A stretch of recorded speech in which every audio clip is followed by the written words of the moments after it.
We have Larry Holland and Hal Charnley. They're going to talk about you have your firewall, but the hacker threat is already in your office, aka the killer is already in your house. So you guys take it away. Good morning, everybody. I figured that a friend of mine said I should start speaking like a preacher to get everybody's attention. Then it'd feel kind of like we're in church or something. But you have your firewall, but the threat is already in your office. I'm going to stalk you.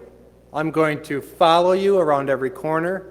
And I'm going to continue to gather information about you until I have what I want. Does that sound familiar? Does it sound like what somebody would do if they wanted to get access to your network? Let me tell you something, folks. Every one of my customers that I service and work with in the security industry, they get copies of things like SANS Institute InfoSec Reading Room, perimeter-based security. Who knows what perimeter-based security is? Got our firewall, right? I'm standing there guarding the front door. I'm watching, I'm waiting. And suddenly somebody stabs me in the back. I'm looking in the wrong direction. Does that ever happen in the workplace? Absolutely. So you have your firewall, but the threat is already in your office. I'm only going to take a few minutes today, and then I'm going to bring on Hal Charnley from Net Clarity. He's the president and CEO. I want to change the discussion. I want people to pay attention to what's inside their network. Our agenda, real simple. You thought the firewall was all you needed. That's the only part that I'm going to cover. Hal, he's going to cover the missing piece of the security puzzle, inside-out security. Agentless internal security protection for the mid-market. Small, mid-sized business, I have news for you. If you thought the firewall was all that you needed, you're dead wrong. Doctor's office, dentist's office, lawyers, small to mid-sized businesses, prime targets because they have valuable information, don't they?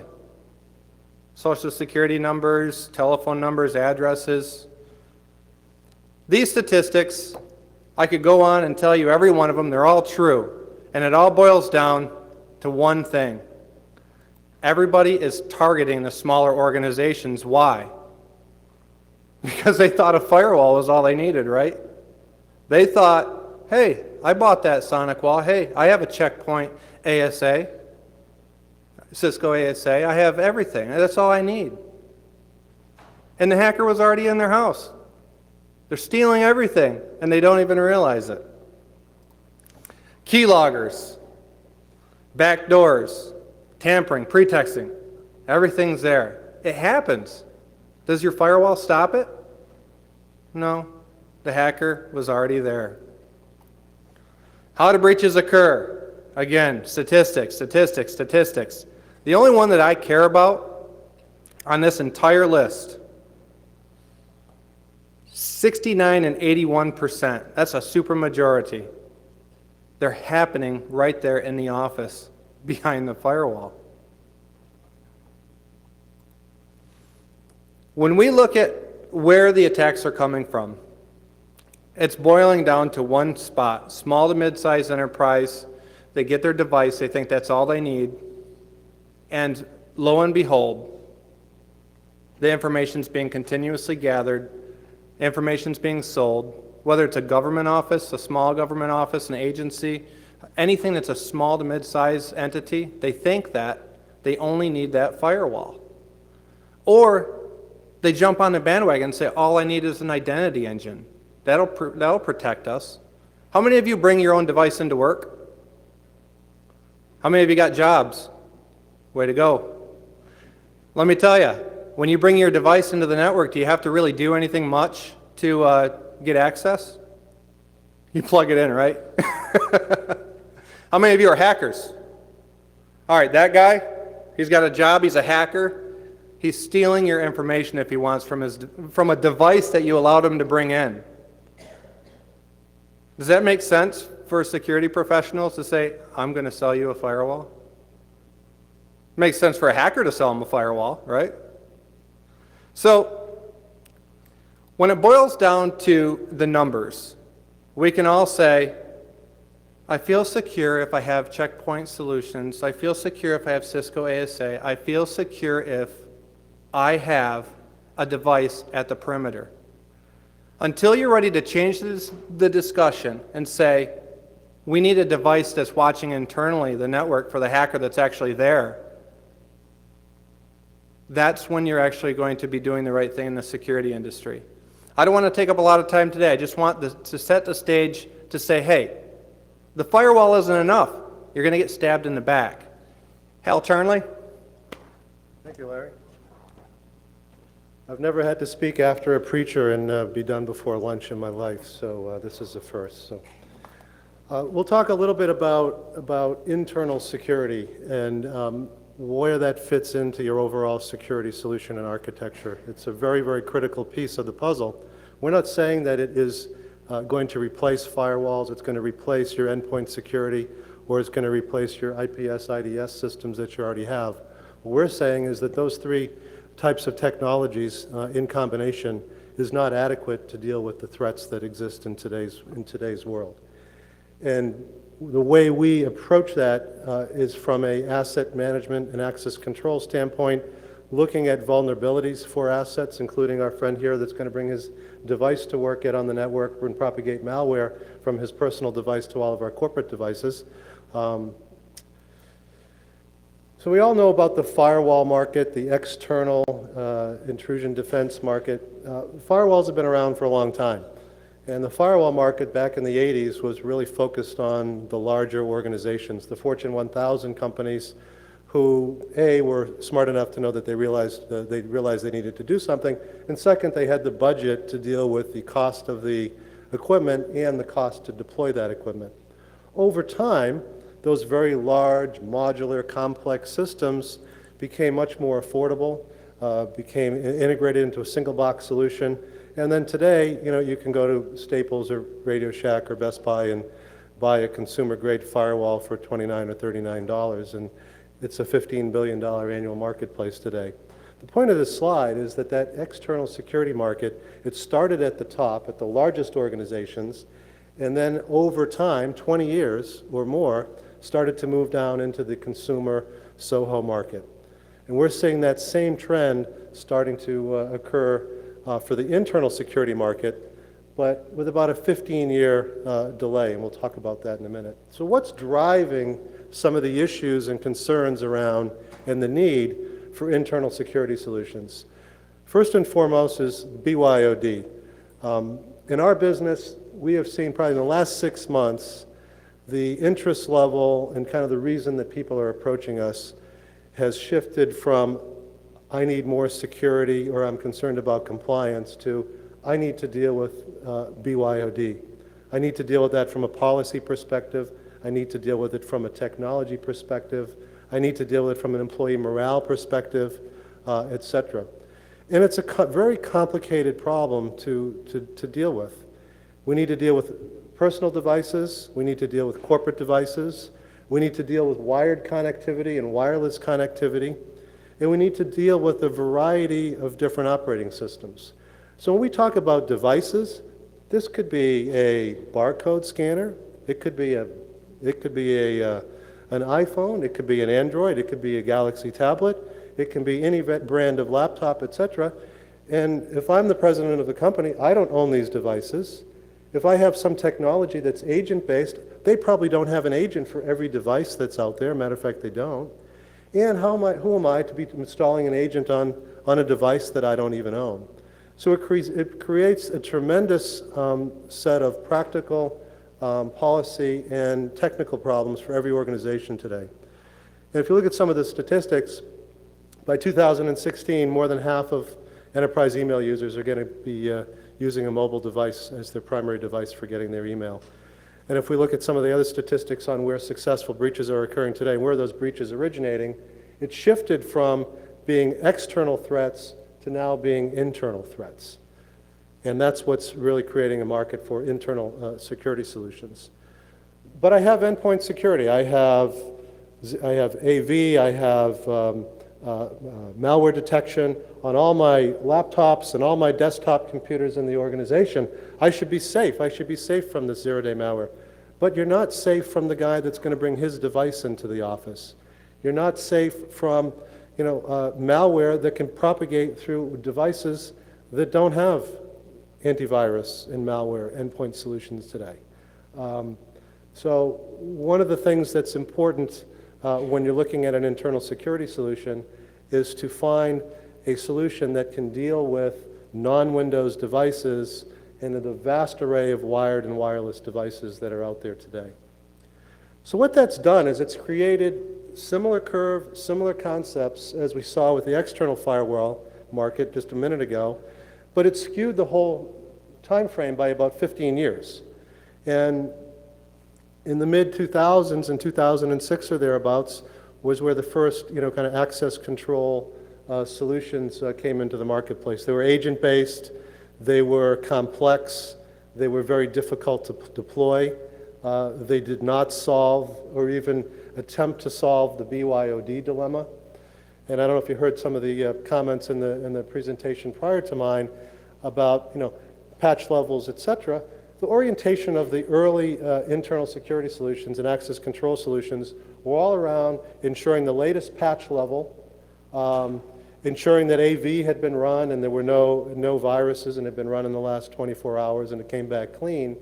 But just because you're patched to the latest level doesn't mean that you're secure, right? So what's happened is the attacks have shifted from the outside to the inside. The other thing that's happened is the attacks have shifted from the very large organizations who have already made the investment in a comprehensive security solution, and now it's focused on the middle market and the small business. And that's the kind of the opportunity that NetClarity is chasing. This was front page last summer on the Wall Street Journal.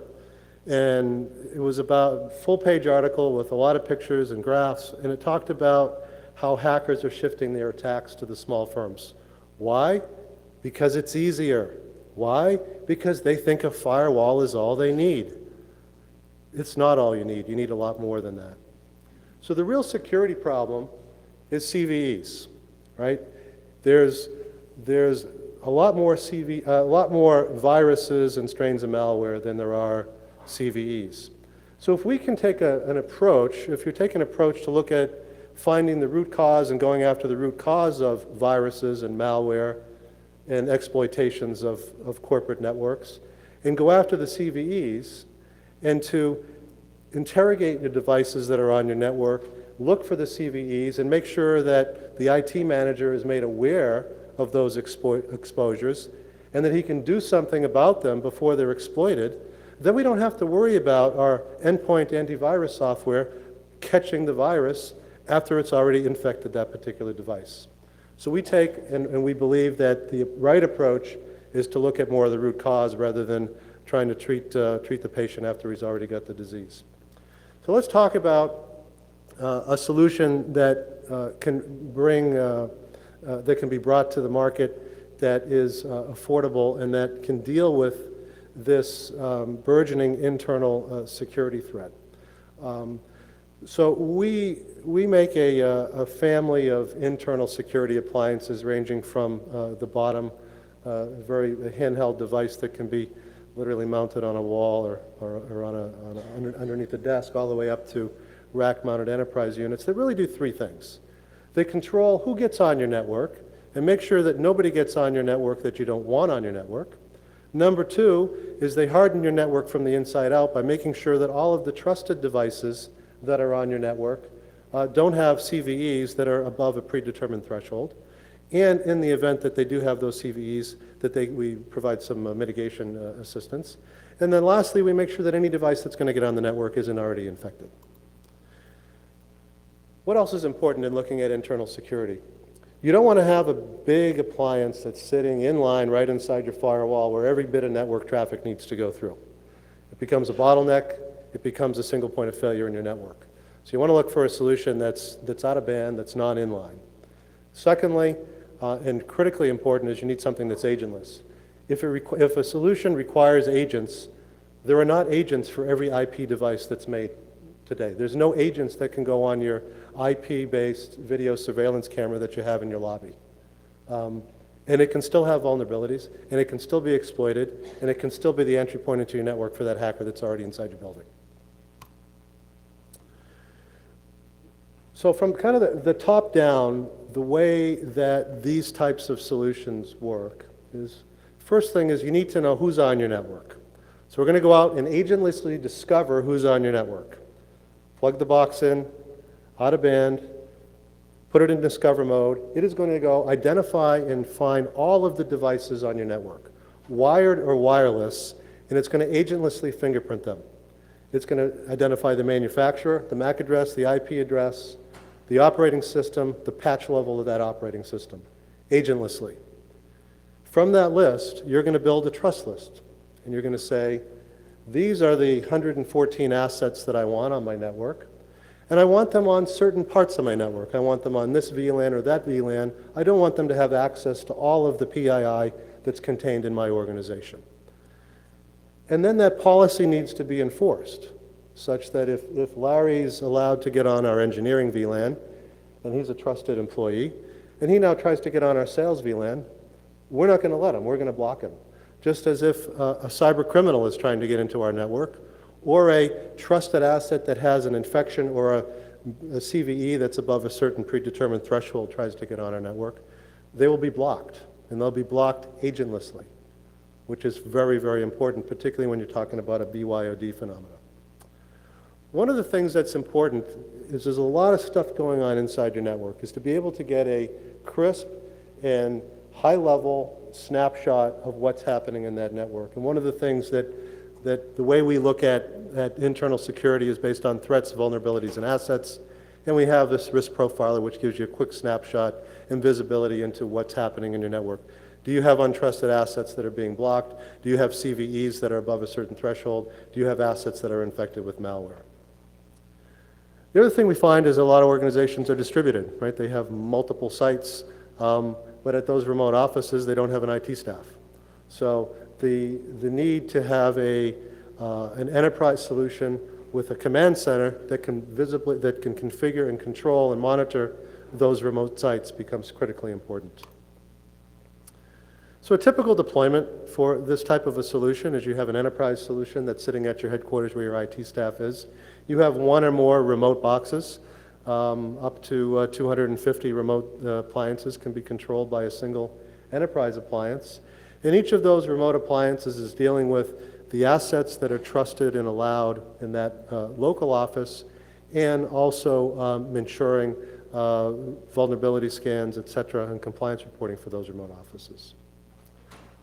So why do you need an agentless NAC or access control in addition to your wireless infrastructure? I just put in place AeroHive or Mobile Iron or one of the wireless infrastructures to handle my BYOD requirements. Why do I need something more than that?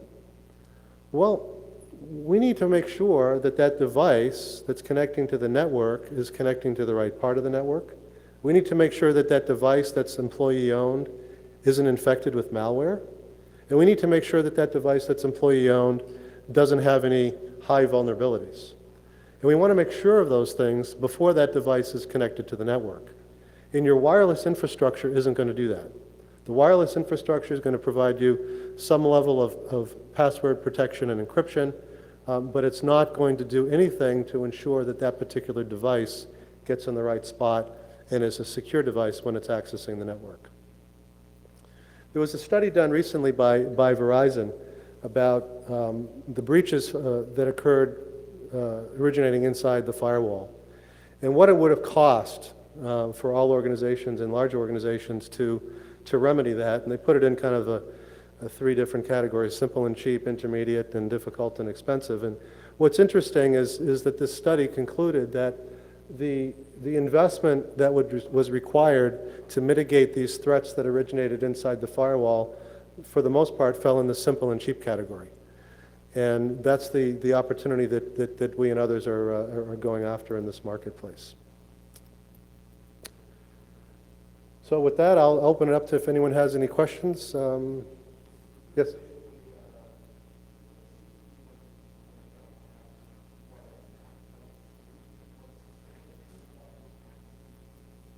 Yeah, it's not 802.1x, which is the first big difference. Okay, we use 802.1q, so we can control access down to the VLAN level, and we're integrated with most of the major manufacturers' 802.1q switches.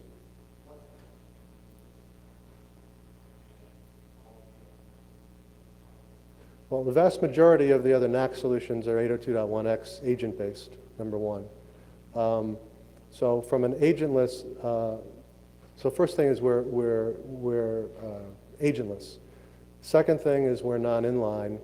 Third thing is that we can scale, and we're optimized around that small to medium business and that small to medium enterprise, not optimized around trying to sell into the Fortune 1000.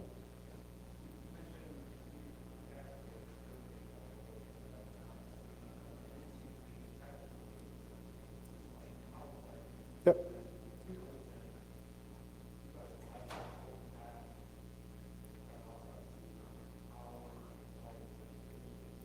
Yep. We do. We look at it a different way. So we're not suggesting that we replace a McAfee endpoint zero-day protection or Symantec, et cetera.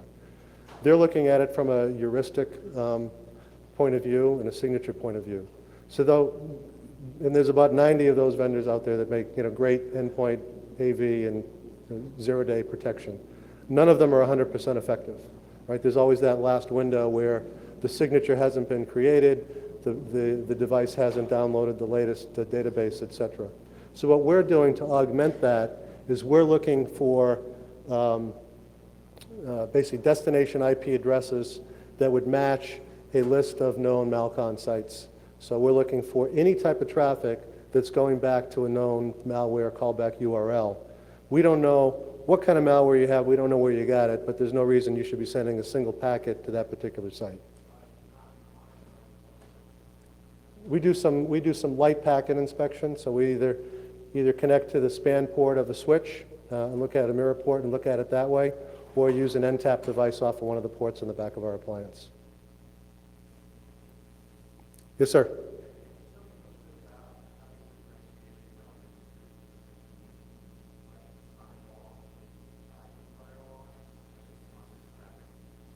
Yeah, so they're looking more at traffic, doing deep packet inspection.